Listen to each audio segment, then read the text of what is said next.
Save किया था ना? मैं सिर्फ इसलिए गया था क्योंकि उसने मुझे कॉल किया, that's it. But listen तो.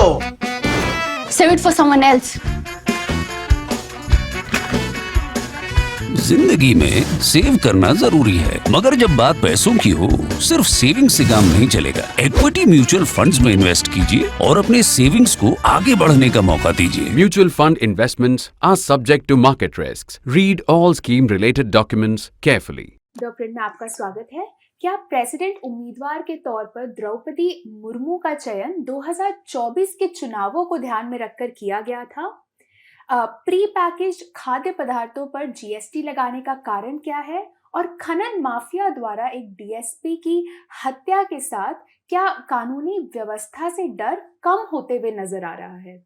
पिछले हफ्ते आपने हमें ऐसे कई सवाल भेजे और आज के इस एपिसोड में हम ऐसे ही कई सवालों पर चर्चा करेंगे हेडलाइंस के पीछे शेखर के साथ। मैं अपूर्वा मंधानी और मेरे साथ है हमारे editor in chief Shekhar Gupta. स्वागत है आपका शेखर। धन्यवाद अपूर्वा। और थोड़ा सा क्रिकेट भी हुआ है। बिल्कुल शेखर। भारत अभी सीरीज जीता है, वनडे सीरीज, और उसके बाद बेन स्टोक्स रिटायर भी हो गए, तो कुछ चीजें वहां भी बात करने के लिए। बिल्कुल बिल्कुल। कोई नहीं पूछेगा तब भी हम बोलेंगे इस पे। हाँ। चलिए शेखर, सबसे पहला जो सवाल जो कि है, लेकिन इस बार वो है प्रेसिडेंशियल इलेक्शंस पर, चुनावों पर। आदित्य जो हमारे मेंबर हैं वो पूछेंगे कि आपको लगता है कि द्रौपदी मुर्मू और जगदीप धनखड़ का प्रेसिडेंट और वाइस प्रेसिडेंट उम्मीदवार के रूप में चयन आने वाले विधानसभा चुनाव को ध्यान में रखकर किया गया था, या ये 2024 के लोकसभा चुनावों को ध्यान में रखकर किया गया? देखिए, कोई अगर ये सोचे कि राष्ट्रपति या उपराष्ट्रपति के चुने जाने से या किसी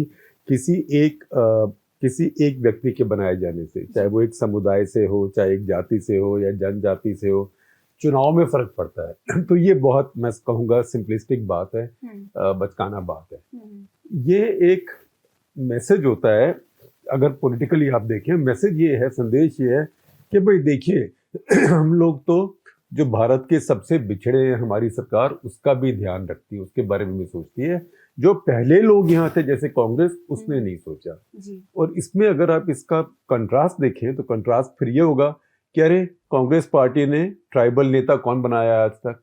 तो जो कांग्रेस पार्टी के थे भी ट्राइबल, अनुसूचित जाति के, वो भी कांग्रेस छोड़ के चले गए, जैसे पूर्णो सांगमा थे।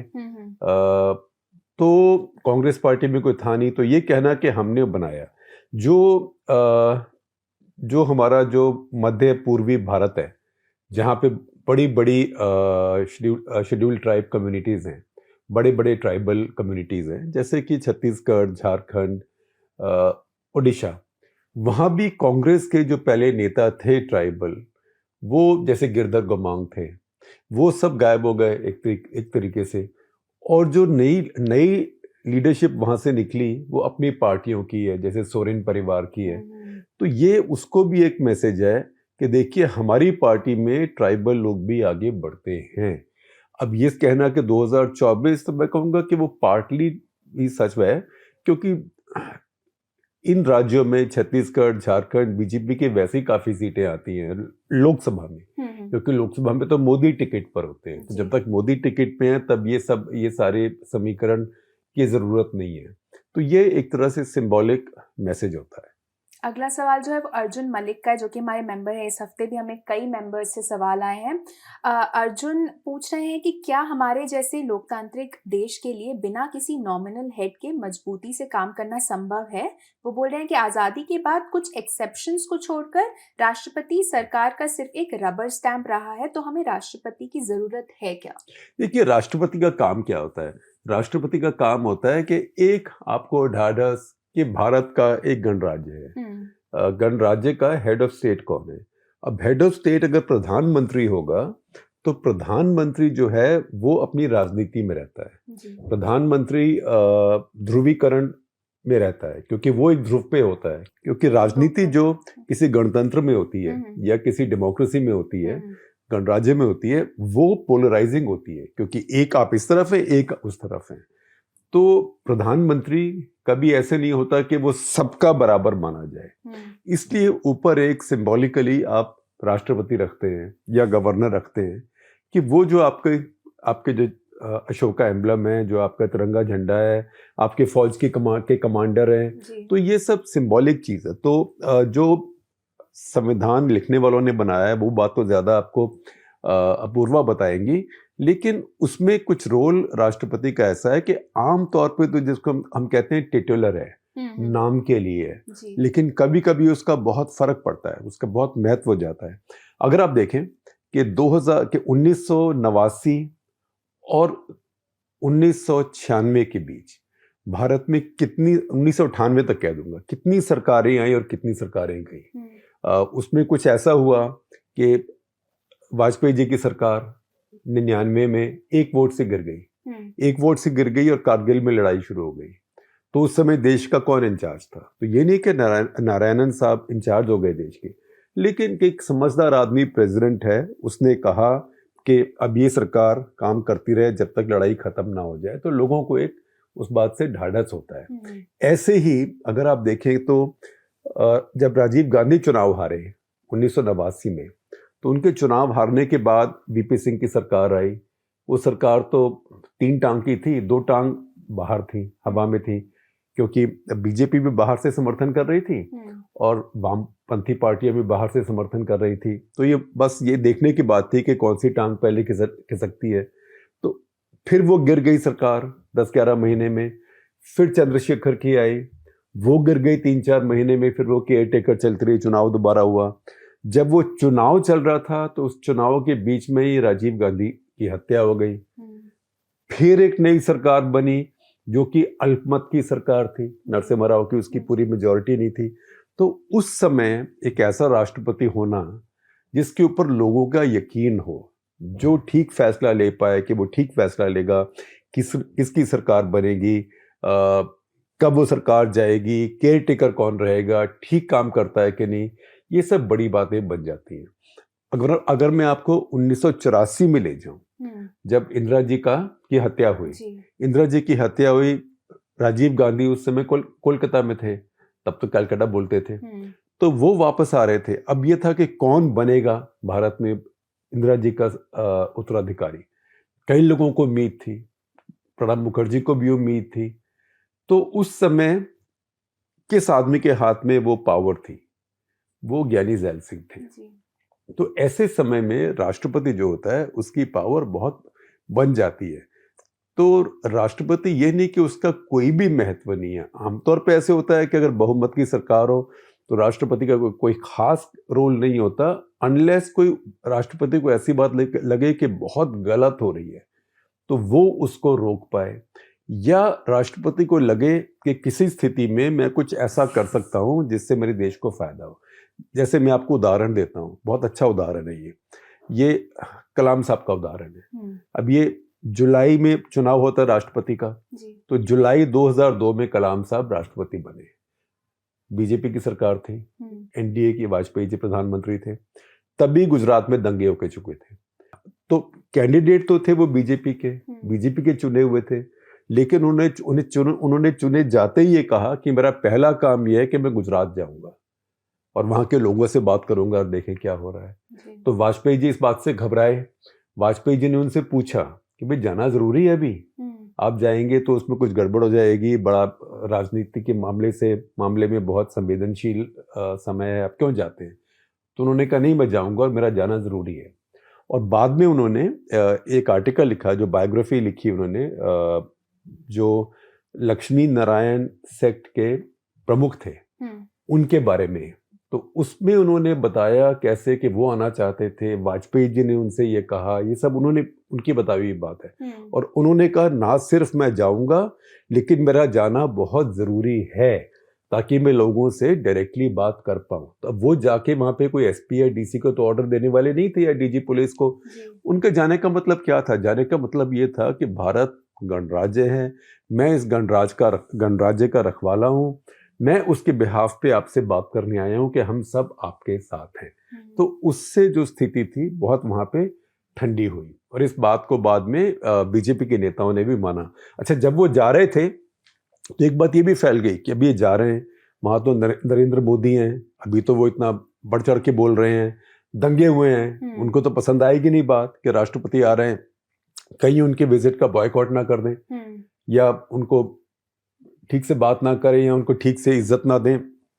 सच्चाई है कि जब राष्ट्रपति वहां पहुंचे, लैंड किए, तो नरेंद्र मोदी और उनकी सारी कैबिनेट हवाई अड्डे पर थी उनको रिसीव करने के लिए, उनका स्वागत करने के लिए। तो ये राष्ट्रपति ऐसे समय में कुछ कर पाता है, क्योंकि राष्ट्रपति तो एक कुर्सी है, जी। उसके ऊपर कोई भी बैठ सकता है। अगला जो सवाल है वो आ रहा है तेजा मैसूर का, जो कि हमारे मेंबर हैं। वो पूछ रहे हैं कि पंजाब में उपचुनावों में इमरान खान की हालिया जीत और उनकी सैन्य विरोधी बयानबाजी को देखते हुए क्या ये पाकिस्तान की राजनीति में एक महत्वपूर्ण बदलाव को दर्शाता है, जहां एक निर्वाचित प्रतिनिधि सेना से पहले आता है?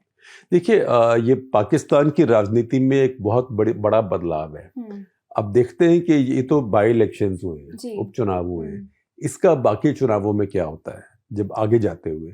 अब जो सेना है पाकिस्तान में, वो हमेशा स्ट्रांग रही है और रहेगी, और ये अप एंड डाउन रहता है। जैसे आप देखें कि उसामा बिन लादेन का जब वो वाकया हो गया था, उसके बाद सेना की एकदम इज्जत खराब हो गई थी। और उसके पहले भी जबकि मुशर्रफ ने बहुत अमेरिकनों के साथ मिलके वॉर ऑन टेरर ज्वाइन कर ली थी, तब भी सेना की इज्जत बहुत नीचे हो गई थी वहाँ पे। 2 बार तो उनकी लाइफ के ऊपर अटेम्प्ट भी हुआ, उनकी हत्या की कोशिश की गई। तो ये पाकिस्तान में ऊपर नीचे होता है, साइकिल होती है। आमतौर पे फौज ऑन टॉप आती है, लेकिन इस समय फर्क ये है कि फौज में खुद भी पॉलिटिक्स है, क्योंकि जो बाजवा अभी हैं ये एक्सटेंशन पर हैं। तो अब क्या होता है कि जब किसी को एक्सटेंशन मिले, वो भी ऐसे ऑर्गेनाइजेशंस में जहाँ आमतौर पे सीनियरिटी से काम होता है, जैसे जुडिशरी है। अब मान लीजिए जुडिशरी में किसी चीफ जस्टिस को एक्सटेंशन मिल जाए, इसका मतलब जो उसके बाद जो भी लाइन ऑफ सक्सेशन है, किसने कब बनना, तो सब बदल जाती है।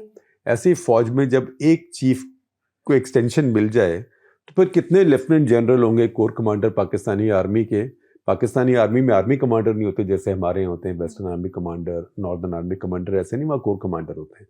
तो कितने होंगे जो वेस्ट हो गए होंगे, वो रिटायर होकर घर चले गए, इस आदमी को 3 साल फालतू मिल गए, तो 3 साल फालतू लेके बैठे हुए हैं। तो ऑलरेडी वहाँ पे लोगों में बहुत टेंशन है, फौज के नेताओं में, जो कोर कमांडर्स में। अब उन कोर कमांडर्स में भी 2 के बीच में खींचातानी ज्यादा है कि चीफ कौन बनेगा। एक वो फैज साहब हैं, जो इनको पेशावर का कोर कमांडर बनाया, जो पहले ISI के चीफ थे, और एक जो अभी ISI के चीफ हैं वो हैं। ये जो ISI के चीफ हैं, ये जो बाजवा साहब हैं, उनके कैंडिडेट लगते हैं चीफ के लिए, क्योंकि नवंबर में बाजवा साहब का टेन्योर खत्म हो जाएगा। लेकिन जो फैज साहब हैं, जो पेशावर में हैं, जिनकी फोटो एक बार आई थी जब तालिबान जीत गए काबुल में, तो काबुल में गए थे बड़ा अपना बुशर्ट पहन के, और वो सॉसर के बिना, प्लेट के बिना चाय का कप लेके खड़े हुए थे, बड़े जैसे कोई फतेह काबुल वहां पहुंच गए हो।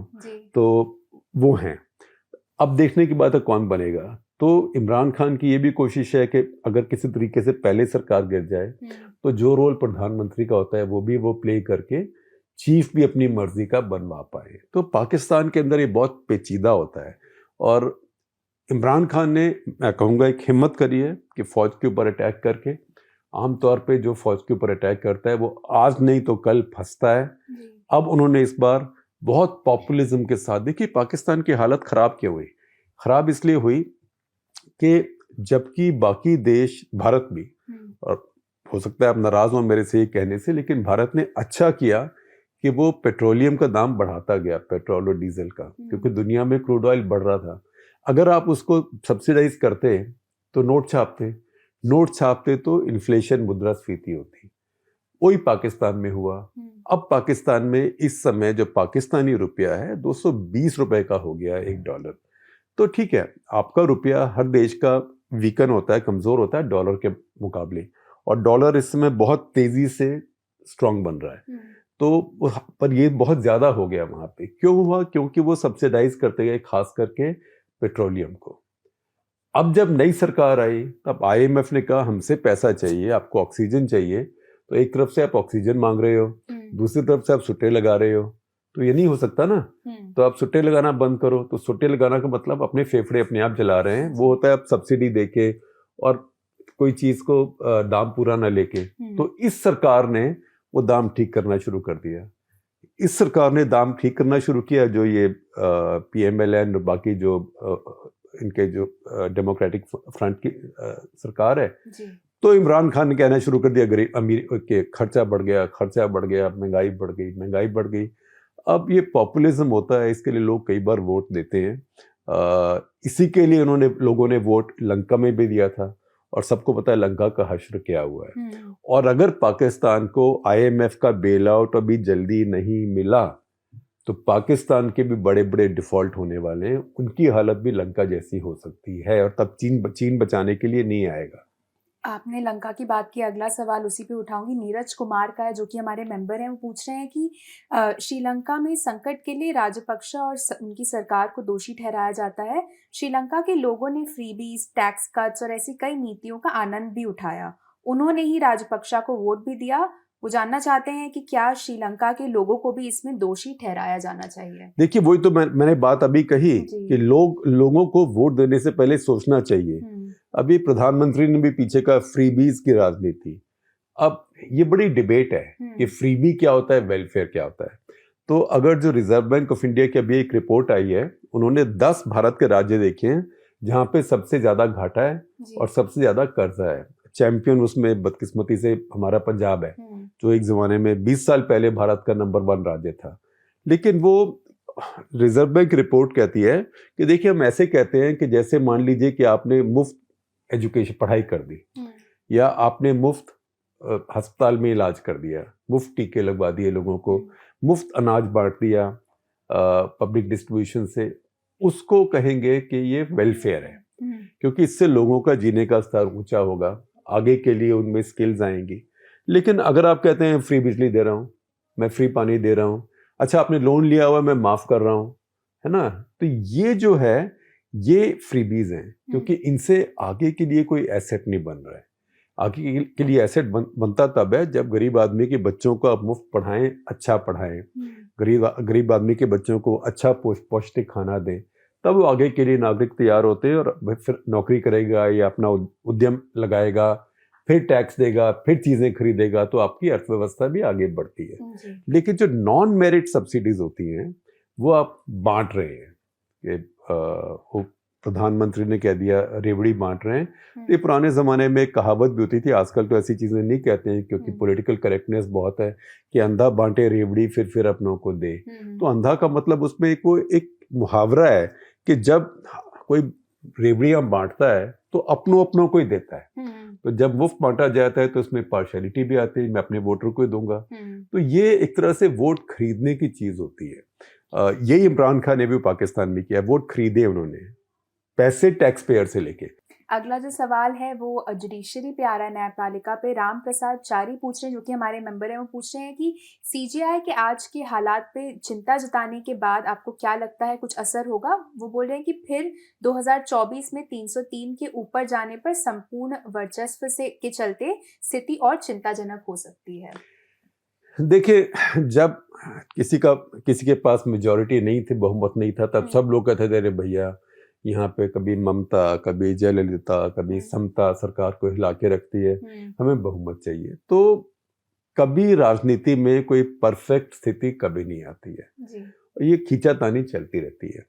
दूसरी बात ये कि ये बहुत अच्छी बात है कि सुप्रीम कोर्ट ने ये कहा, लेकिन वो एक चीज़ उन्होंने नहीं कही जो कहनी चाहिए थी, वो ये कि एक निर्देश होना चाहिए जो ट्रायल कोर्ट्स हैं, जो लोअर कोर्ट्स हैं, उनको, कि भाई आप ये रूल फॉलो करो कि bail is the rule, jail is the exception. खास करके ये 295A जैसे केसेस में जहाँ कोई रिकवरी नहीं होनी है, कोई कंस्पिरेसी नहीं है, कोई किसी का खून नहीं हो गया, कोई डकैती नहीं हो गई, कोई किडनैपिंग नहीं हो गई, उसमें किसी को अरेस्ट करने की, गिरफ्तार करने की क्या जरूरत है?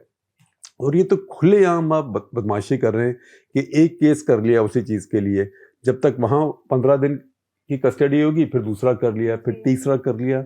ये तो बड़ी पुरानी ट्रिक्स हैं। किसी भी मजिस्ट्रेट को इनको देखना चाहिए, ना कि ये करें कि ये सुप्रीम कोर्ट तक जाए। तो सुप्रीम कोर्ट को, लोअर जुडिशरी को फटकार लगानी चाहिए, बल्कि कुछ एक्शन भी लेना चाहिए उन लोअर जुडिशरी की जजेस के विरुद्ध, कि आपने अगर अपना काम किया होता तो सुप्रीम कोर्ट का इतना बड़ा समय बर्बाद नहीं होता। सुप्रीम कोर्ट के पास भी इस समय, अपूर्वा आपको बताएंगी, 72,000 से ज्यादा केस पेंडिंग हैं, और कितने 32-33 जज है कुल मिला के। हाँ, तो वो कितना करेंगे, और एक जज तो बैठता नहीं वहां पे। तो ये बड़े बड़े काम उनको करने हैं, कॉन्स्टिट्यूशनल बेंचेस बैठनी है, तो ये लोअर लेवल पे जहाँ पे आम आदमी जाता है न्याय के लिए, उनको ठीक करना बहुत ज़रूरी है। अगला सवाल भी कोर्ट से ही जुड़ा हुआ है, इसी से जुड़ा हुआ है दरअसल, मिनाज अहमद अंसारी का। वो पूछ रहे हैं कि क्या किसी को हमेशा सलाखों के पीछे रखने के लिए कई जगहों पर एक ही कथित अपराध के लिए कई एफआईआर दर्ज करने की इस प्रवृत्ति से आप चिंतित हैं? क्या ऐसा नहीं लगता कि हमारी अदालतें सिर्फ असहाय हैं और अधिकारों के इस तरह से उल्लंघन से निपटने के लिए पूरी तरह से अक्षम हैं? मैं चिंतित नहीं हूँ जी, मैं इससे नाराज़ हूँ। हालांकि मेरी नाराज़गी से किसी को क्या फ़र्क पड़ता है, क्योंकि अदालतों की कोई मजबूरी नहीं है। जज को अपना, जज का काम क्या है? जज इतनी ताकत लेके बैठा हुआ है वहाँ पे, उसका काम है न्याय देना। जी। तो अगर उसको साफ नजर आ रहा है कि आप बहाने लगा के उसी केस को बार बार किसी का अरेस्ट खींचे जा रहे हैं, तो जज को वहीं पे एक चपत लगानी चाहिए और कहना चाहिए ये गलत है, ये शैम है और मैं इसको रिलीज करता हूँ। लेकिन हमारे यहाँ मैं देखता हूँ कि अब बहुत कम लोअर कोर्ट्स के जज ऐसे हैं जो किसी को रिलीज करते हैं। जैसे आप देखिए कि दिशा रवि का केस था, जी। उनको बेंगलोर से ले आए, मतलब खींचातानी करके ले आए उनको पहले बेल नहीं हुई। वो जब वहाँ हायर कोर्ट में गए, शुक्र है उनको हाई कोर्ट सुप्रीम कोर्ट तक वेट नहीं करनी पड़ी, लेकिन वहीं मेरे ख्याल एडिशनल सेशंस जज थे शायद, जी। उन्होंने ही उनको बेल दे दी। तो अगर वही पहले दे दी होती तो इतना भी रोना धोना नहीं होता। प्लस एक इंसान को, नौजवान इंसान को 10-12 दिन, जितने भी दिन वो रही अपनी, देखिए ये न्याय के सिस्टम में बड़ी बात होती है कि लिबर्टी जो मेरी है, अगर हम जैसे क्लास में कभी हमें टीचर हमें सजा देते थे, क्या कहते थे? तुम उस तरफ मुंह करके 2 घंटे बैठ जाओ। कितना बुरा लगता था, क्योंकि आपकी लिबर्टी ली गई उस समय, आपकी आज़ादी ली गई। अब किसी की आज़ादी 2 हफ्ता, 3 हफ्ता, 4 हफ्ता, और ये सिर्फ जुबेर की बात या दिशा रवि की बात नहीं है। आप देखिए कितने लोग और हैं, जैसे वो केतकी चिताले, कितने दिन वो रही कि उन्होंने शरद पवार के बारे में कुछ कह दिया। तो इसके लिए जेल नहीं बनती है, इसके लिए अरेस्ट नहीं बनता है। तो ये सब बातें जो ट्रायल कोर्ट का जज है, पहले दिन ही उसको रोकनी चाहिए। बिल्कुल। अगला जो सवाल आ रहा है वो भालो चेले का है, जो पूछ रहे हैं कि जहां देश मुद्रास्फीति से निपट रहा है, प्री पैकेज्ड खाद्य पदार्थों पर जीएसटी लागू करने का क्या लॉजिकल कारण है? क्या इससे महंगाई नहीं बढ़ेगी? देखिए, टैक्स के बिना तो सरकार चल नहीं सकती। अब आमतौर पे माना यह जाता है कि डायरेक्ट टैक्स बेटर होते हैं, इनडायरेक्ट टैक्स इतने बेटर नहीं होते। लेकिन इनडायरेक्ट टैक्स हमारे यहाँ देश में पहले बहुत तरह के थे, हर राज्य के अलग अलग थे, तो राज्यों के बीच में आपस में ट्रेडिंग भी मुश्किल हो गई थी। अब जीएसटी के बाद एक सेट ऑफ टैक्सेस होते हैं।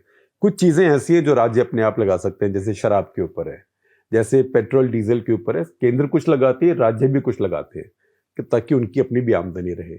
लेकिन ये सब राज्य मिलकर लगाते हैं। तो पहली बात तो ये कि ये जो टैक्स लगाया गया, ये इंटरस्टेट काउंसिल, हर राज्य के वित्त मंत्री ने बैठ के ये फैसला किया है, क्योंकि सबको टैक्स का पैसा चाहिए। दूसरी बात ये कि जो खाद्य पदार्थों पर टैक्स है, अब ये कहना कि कम है ज्यादा है, तो आप ये भी कह सकते हैं कि खाद्य पदार्थ पे कुछ भी टैक्स क्यों ना हो। लेकिन ये वो खाद्य पदार्थ हैं जो पैकेज्ड हैं, जो ब्रांडेड हैं, जो आपको कोई मिनिमम सपोर्ट प्राइस पे कोई नहीं खरीद रहा है, जो आपको फिक्स्ड रेट पे पब्लिक डिस्ट्रीब्यूशन सिस्टम से या फेयर प्राइस शॉप से नहीं मिल रहे हैं। ये कंपनियां हैं। अब आप आईटीसी का बनाया हुआ आटा अगर खा रहे हैं और वो सारा दिन विज्ञापन दे रहे हैं कि अब जो भी उनके आटे का ब्रांड का नाम है, मैं भूल गया, हम तो अपना आटा पिसवाते हैं, तो वो अगर इतना वो उस पर कमाई कर सकते हैं, तो सरकार भी 5% ले सकती है। और अगर आप देखें कि वैसे आप पंसारी के पास में जाएंगे और खुला आटा ले आएंगे, उठाना पड़ता है खुला आटा, आपको तुलवाना पड़ेगा अपने सामने जाके, उसके ऊपर टैक्स नहीं है। पर आप बोले नहीं, मेरे को तो चाहिए कन्वीनियंस, सुविधा, कि मैं अपनी 20 किलो की या 10 किलो की या 25 किलो की अपनी गाड़ी के पीछे रख के या अपने मोटरसाइकिल के ऊपर रख के लेके आऊं। तो उसके लिए ऑलरेडी उसका जो दाम है वो खुले आटे से 1.5 गुना ज्यादा कम से कम होगा। आप उसमें जो उसकी पैकेजिंग है उसके लिए भी दे रहे हैं, उसकी जो एडवर्टाइजिंग है उसके लिए भी दे रहे हैं। वहाँ पे कोई शाहरुख खान टाइप खड़ा होकर कह रहा है इस आटे से खा के बहुत तगड़े हो जाओगे, उसके लिए भी दे रहे हैं। तो आप 5% और भी दे सकते हैं। अगला सवाल जो है वो सौम्या टटेजा का है, जो कि हमारी मेंबर है। वो पूछ रही है कि हाल ही में खनन माफिया द्वारा एक डीएसपी की हत्या के बाद क्या आपको लगता है कि कानून व्यवस्था का डर कम हुआ है? वो ये भी पूछ रही है कि पर्यावरण की देखभाल करते हुए इस मुद्दे को हल करने के लिए क्या किया जा सकता है? देखिए, ये 2 दिन के अंदर हम्म, 3 ऐसे वाकये हुए भारत में, जो ऑन ड्यूटी पुलिस के कर्मी को मारा गया। मेरे ख्याल जी। झारखंड में एक हुआ था, वहां तो एक महिला को मारा गया। हम्म, तो ये एक मुझे लगता है कि आपकी बात ठीक है कि थोड़ा कानून का डर नहीं, जेल में डालेंगे ना, ये गुंडे लोग हैं, जेल में जाना आना लगा रहता है। हम्म, और काफी तो हमारे माफिया के ऐसे भी नेता हैं जो जेल से ही अपना एम्पायर चलाते हैं, जी। बल्कि से सोचते हैं जेल में तो मैं बिल्कुल सेफ हूँ, बाहर तो कोई मार देगा, मेरा दुश्मन नहीं है, जेल में तो वो भी सेफ है। तो आपकी बात ठीक है कि कुछ लगता है कि कानून व्यवस्था का डर नहीं है, लेकिन इसीलिए ये जरूरी है कि जब भी ऐसा कोई केस हो जाए तो ना सिर्फ जो जिस इंसान ने किया उसको पूरी सजा मिले और जल्दी मिले, लेकिन उसके पीछे जो उसके मालिक हैं, जो उसके कंट्रोलर हैं, जो माफिया चलाते हैं, उन सबको भी मिले। ये जो खनन माफिया है, ये ज्यादातर जिसको हम कहते हैं माइनर मिनरल्स, उसमें होता है। रेती जो जमुना की रेती या किसी भी नदी की रेती होती है, रेत बहुत जरूरी, उसके बिना कोई कंस्ट्रक्शन नहीं हो पाती, या पत्थर है या रोड़ी है। अरावली में आमतौर पे पत्थर और रोड़ी के लिए होता है। तो ये जो लोग हैं जो इलीगल माइनिंग बहुत ज्यादा भी करते हैं, वैसे वो माइनिंग कॉन्ट्रैक्ट लेते हैं, कॉन्ट्रैक्ट मिला 5 एकड़ का, उसके नाम से माइनिंग करते हैं 55 एकड़ में, 55 भी शायद कम ही बोल रहा हूं मैं। तो अब काटे जाते हैं पहाड़ को। तो वो खुद जो माफिया हैं वो खुद राजनेता बन गए हुए हैं, उन्हीं को पॉलिटिकल पार्टीज कहती है विनेबल कैंडिडेट है, ये तो जीतेगा। तो वो फिर एक तरह से बहुत विशेष साइकिल बन जाता है जी। और उसको तोड़ना जरूरी है। अगला सवाल जो है वो अमृतपाल सिंह जी का आ रहा है, जो कि हमारे मेंबर है। वो पूछ रहे हैं कि पहले तो आपको बोल रहे हैं कि प्लीज आप रशिया के साइट से भी किसी से एक ऑफ द कफ कीजिए, और वो ये भी बोल रहे हैं कि रूसी खिलाड़ियों पर प्रतिबंध लगाने वाले खेल संगठनों पर आपकी क्या राय है, क्या उन्हें न्यूट्रल नहीं होना चाहिए?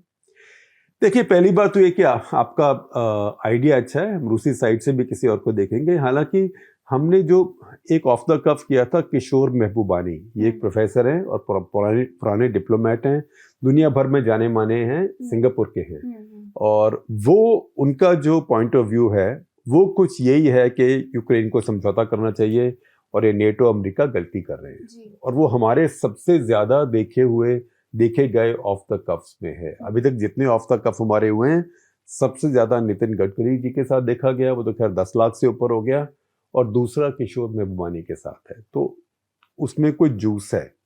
तो हम रशिया में भी देखेंगे कोई इंग्लिश बोलने वाला जो वहां की बात बोल पाए, हम कोशिश करेंगे, उनके राजदूत से भी बात करके देखेंगे। दूसरी बात, जहां तक खेल संस्थाओं की बात है, मैं आपसे सहमत हूं, उनको इस तरह के बॉयकॉट्स में आमतौर पर नहीं पड़ना चाहिए। और ये बहुत बदकिस्मती है। ये शुरू कहाँ से हुआ था? ये ज्यादा शुरू हुआ था जब अफगानिस्तान में सोवियत यूनियन ने इन्वेजन किया। जब वो आ गए तो 1980 के में मॉस्को में ओलंपिक थे, तो सारे पश्चिमी देशों ने और उनके जो साथी थे उन्होंने मॉस्को ओलंपिक का बॉयकॉट कर दिया 1980 में। थोड़ा सा उससे भारत को फायदा हो गया। वो आखिरी बार थी जब हमारे को ओलंपिक में स्वर्ण पदक मिला, क्योंकि उसमें सारी पाकिस्तान नहीं था, जर्मनी नहीं था, ऑस्ट्रेलिया नहीं था, हॉलैंड नहीं था, बेल्जियम नहीं था, तो जो बड़ी बड़ी दिग्गज टीमें थी सब बाहर थी। तो भारत को एक स्पेन को हराना पड़ा, एक सोवियत यूनियन को हराना पड़ा, और भारत का गोल्ड मेडल हो गया था। लेकिन उसके बाद सोवियत यूनियन ने उसका बदला लिया। 1984 में जब लॉस एंजलिस में खेल हुए, तब सोवियत ब्लॉक ने उसको बॉयकॉट कर दिया। तो ये राजनीति जो है अब ये 40 साल से 42 साल से चल रही है, और ये अच्छी बात नहीं है, इसको रुकना चाहिए। खास करके जैसे टेनिस एसोसिएशन है, अब विंबलडन है, ये तो प्रोफेशनल है, पेशेवर खेल है, इसमें देश आके खेलता भी नहीं है। तो उसमें ये कहना कि हम रूस के और बेलारूस के किसी प्लेयर को आके नहीं खेलने देंगे, ये बात गलत है और ये अनफेयर है। अगला सवाल जो है वो आ रहा है आदित्य सिंह का, जो कि हमारे मेंबर है। वो बोल रहे हैं कि उन्होंने द प्रिंट की पॉलिटिकल एडिटर डीके सिंह की यूपी पर रिपोर्ट पढ़ी। वो पूछ रहे हैं कि क्या आपको सच में लगता है कि यूपी में ब्यूरोक्रेट्स और राजनेताओं का मूड बदल गया है? पूछ रहे हैं कि एक मंत्री के आरोपों के अनुसार इसमें जाति की क्या भूमिका है? देखिए यूपी बहुत बड़ा राज्य है, 23 करोड़ की आबादी है। अगर आप उसको देखना चाहें एक कंपैरिजन के लिए, तो सारे पाकिस्तान की आबादी 23 करोड़ है, तो इतनी आबादी यूपी की है। अब यूपी में इस समय बहुत एक स्ट्रांग नेता है, वो बिल्कुल जैसे हमारे यहाँ एक कल्चर बन भी गई है कि जब स्ट्रांग मुख्यमंत्री होता है तो मुख्यमंत्री की ही सरकार होती है, वन मैन सरकार होती है। अब ये सिर्फ बीजेपी की नहीं है, बीजेपी में तो एक ही राज्य है जहां ये वन मैन स्ट्रांग मैन सरकार है, वो यूपी है। बाकी तो उनके मुख्यमंत्री सारे अब फुस हो गए क्योंकि सब दिल्ली से चलता है। लेकिन पश्चिम बंगाल ममता की सरकार है, केसीआर की सरकार है तेलंगाना में, जगन की सरकार है आंध्र प्रदेश में। तो ये अब स्ट्रांग मैन चीफ मिनिस्टर का सिस्टम हो गया है। केजरीवाल की सरकार है दिल्ली में, और मैं कहूँगा पंजाब में भी। तो उसमें जब बड़ा राज्य होता है, लोग अपने अपने वोट भी लेके आए होते हैं, तो उनके अंदर उससे फिर कुछ इम्पेशंस शुरू हो जाती है। अब ये दूसरी टर्म है, पहली टर्म तो चलिए निकल गई, अब दूसरी में आके हर कोई चाहता है मेरे को भी थोड़ी स्पेस मिले, मेरे को भी थोड़ी जगह मिले। आफ्टर ऑल जो सत्ता में जो राजनीति में आए हैं वो तीर्थ यात्रा करने नहीं आए, उनको भी कुछ सत्ता में कुछ कमाना है, मस्ती करनी है। तो वो जब नहीं होता तो उससे फिर खींचतान होती है। तो जो चालाक, समझदार, शातिर राजनेता होता है वो थोड़ा बांटता रहता है। कोई तरीका थोड़ा सा खींचातानी कर ली, थोड़ा सा जैसे कहते हैं ना पतंग उड़ाना, तो कभी ढील दे दी, कभी थोड़ा सा खींच लिया। लेकिन जब नेता इतना शक्तिशाली होता है, उसको लगता है कि सारे वोट तो मैं लेके आया हूँ, इनका कोई वर्चस्व नहीं है, तो उसमें फिर टेंशन्स शुरू हो जाती हैं। तो कुछ ऐसा यूपी में शुरू हुआ है, पर ये सोचना कि योगी जी का सिंहासन हिल रहा है वगैरह, ऐसा कुछ नहीं है।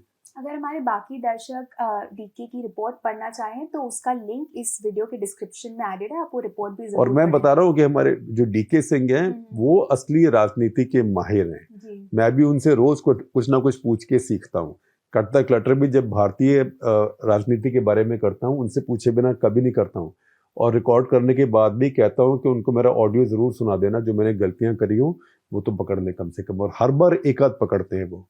इनफैक्ट उनके वीडियोस भी हमारे चैनल पे आप जरूर देखें, वो काफी इंफॉर्मेटिव होते हैं उनके वीडियोस। शेखर, आखिरी जो आज का सवाल है वो आदित्य एसके से आ रहा है, वो क्रिकेट के ऊपर है। वो आपकी विचार पूछ रहे हैं प्रमुख खिलाड़ियों को आराम देने की भारत की नई चयन रणनीति पर। वो ये भी पूछ रहे हैं कि उन खिलाड़ियों पर इसका क्या प्रभाव पड़ता है जो या तो सिर्फ फॉर्म ढूंढ रहे हैं, या कोहली जैसे खिलाड़ी जिन्हें कुछ कम इंटेंस मैचों से फायदा हो सकता है। देखिए, पहली बात तो ये साफ हो गई है कि इतनी ज्यादा क्रिकेट खेली जाती है कि तीनों फॉर्मेट खिलाड़ियों के लिए खेलना असंभव है। थोड़े बहुत दिन कोई खेल लेगा, नहीं तो सबका वेयर एंड टेयर होगा। सब जैसे आप इंग्लैंड का देखें, इंग्लैंड के जो अच्छे फास्ट बॉलर हैं सब कब से इंजर्ड बैठे हुए हैं। जोफ्रा आर्चर को किसने देखा है, मार्क वुड को किसने देखा है, ऑली रॉबिन्सन, ये उनके 3 बेस्ट फास्ट बॉलर थे इस टाइम, सब गायब है। अभी बेन स्टोक्स ने कहा कि मैं आगे से ओडीआई नहीं खेलूंगा, क्योंकि उनको भी समझ आ गया कि मैं इतना कुछ नहीं कर सकता हूँ। हमारे यहाँ आप देखें कि रोहित शर्मा, विराट कोहली, केएल राहुल, बुमराह, अश्विन, ये सब ऑल फॉर्मेट खिलाड़ी हैं। ऑल फॉर्मेट नहीं चल सकता है। ऑल फॉर्मेट आपको, ये जो आपकी खिलाड़ी हैं इनको अपनी धरोहर मान के, कैपिटल मान के चलना चाहिए, और उसके बाद इनका वर्कलोड आपको डिवाइड करना चाहिए। अब देखें कि T20 जो सीरीज हुई हमारी, उसमें हमारे तो टेस्ट टीम की फिर भी लोग आके खेले, कोहली खेले आके, बुमराह भी खेले आके, उसमें सब मैच में नहीं खेले पर खेले। रोहित शर्मा थे तो सही टेस्ट टीम में, बाद में उनको क्योंकि उनको कोविड हो गया इसलिए नहीं खेले, तो वो वहाँ पे कप्तान थे। लेकिन जो इंग्लैंड की टीम थी T20 में वो बिल्कुल नहीं थी। तो मैं कहूँगा कि बाकी देश भारत से इस काम में आगे निकल गए। 3 फॉर्मेट कोई नहीं खेल सकता। अब आप देखिए कि इतना अच्छा खिलाड़ी भारत के पास पैदा हुआ है, हार्दिक पांड्या। हार्दिक पांड्या को अभी इंजरी भी हो चुकी है, उनकी बैक में, उनकी पीठ में, उसके बाद आए बहुत अच्छा खेल रहे हैं। अगर आप अब सोचें कि हार्दिक पांड्या तीनों फॉर्मेट खेलेंगे तो उनकी इंजरी का क्या भरोसा है कब वापस आ जाए। अब आपको फैसला करना है कि उनसे क्या फॉर्मेट खिला दें। तो हो सकता है अगर हार्दिक पांड्या टेस्ट खेलना शुरू कर दें, इतने फिट हो जाए, तो भारत की टीम में एक बैलेंस वापस आ जाएगा। तो बैलेंस क्या है कि आपका एक बैटिंग सीमर, हम्म, तो अगर आप विदेश में खेल रहे हैं तो वो चौथे सीमर, चौथे फास्ट बॉलर जो प्राइमरीली बैटर हैं, लेकिन 20-25 ओवर भी एक लंबी इनिंग्स में कर सकते हैं। ठाकुर, शार्दुल ठाकुर से तो बहुत अच्छी बॉलिंग करते हैं वो, और उससे बहुत ही अच्छे बैट्समैन हैं, फील्डर भी अच्छे हैं। और अगर भारत में है तो वो तीसरे बैटिंग सीमर हो सकते हैं। तो आपकी टीम में बैलेंस आ जाएगा। तो उसमें ये सोचना कि फिर वो T20 भी खेलेंगे, ODI भी खेलेंगे, ये बहुत ज्यादती है। तो इस समय हर बोर्ड को अपना लालच छोड़ के और हर खिलाड़ी को भी अपना लालच छोड़ के ये फैसला करना पड़ेगा कि मुझे कितने फॉर्मेट खेलने हैं, जो मेरी बॉडी, मेरा टाइम, जो मेरी मेंटल स्ट्रेंथ है, बहुत ज़रूरी है वो, ये सब इसको हैंडल कर सकती है। चलिए, इसी के साथ हमारा आज का एपिसोड यहीं खत्म होता है। आज के एपिसोड में भी हमने न्यायपालिका और मुद्रास्फीति से लेकर राजनीति और क्रिकेट तक कई तरह के सवालों पर चर्चा की। आशा करती हूँ आपको ये एपिसोड पसंद आया हो। हमें कमेंट सेक्शन में ज़रूर बताएं और हमारे मेंबर भी ज़रूर बने। जैसे कि आपने देखा, आज की भी ज़्यादातर सवाल मैंने मेंबर्स के ही उठाए थे, तो आप हमारे मेंबर भी ज़रूर बने। हमसे जुड़ने के लिए बहुत बहुत धन्यवाद। आपका बहुत धन्यवाद और आपको मेरी शुभकामनाएं अगले हफ्ते के लिए।